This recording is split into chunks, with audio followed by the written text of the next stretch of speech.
Welcome to Expert Answers.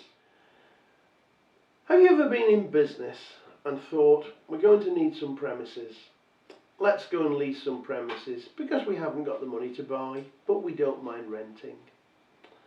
And the landlord presents you with a lease and you have a quick flip through it and you see, yes, that all looks fine and dandy, it's the premises we want, it's the price we want, and I see here that we're responsible for various things and we're responsible for repairs. You need to be very wary before you sign anything. Make sure that you've read it and make sure that you understand it.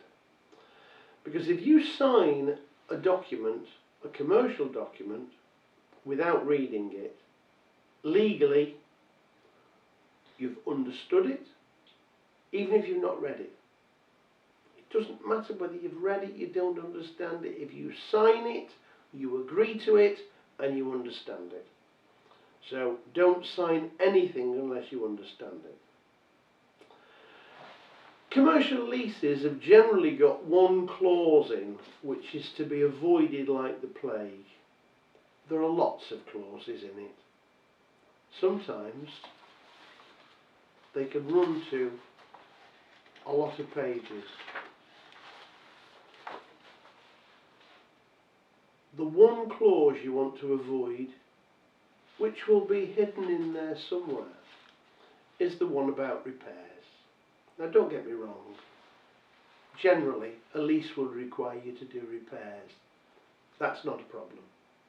It's the wording of the repairing clause that's the problem for you.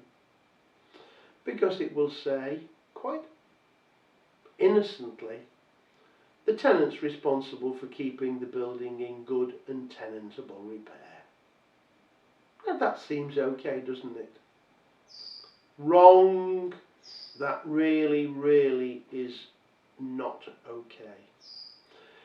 If that clause is in the lease, a commercial lease, and you move into the property, and when you move in, it's a bit dilapidated, it looks a mess, and you do a lot of work to it, and it looks pretty good, you'd be justifiably pleased with yourself. And then a few years later, whatever, you decide you want different premises, you want to move, you want larger premises, you want smaller premises, and you come to move out.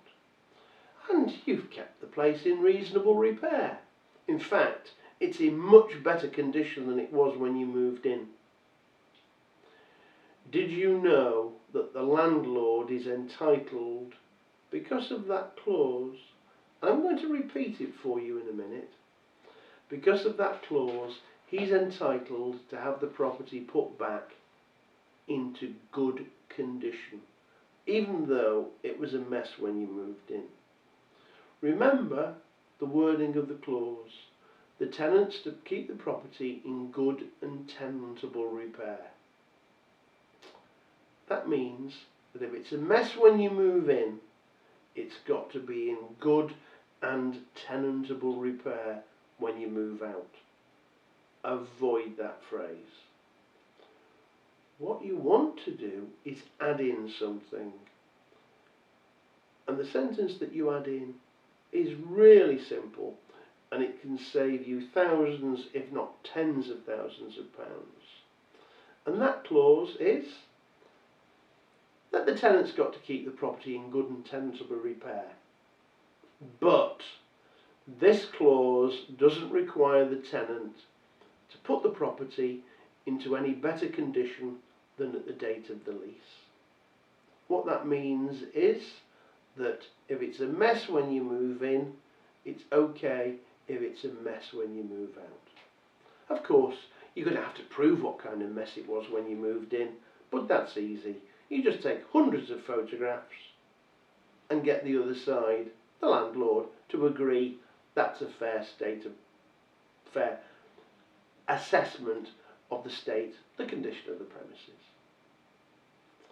Repairing covenants in commercial leases, they can cost you tens of thousands of pounds, and they're so easy to sort out in the first place.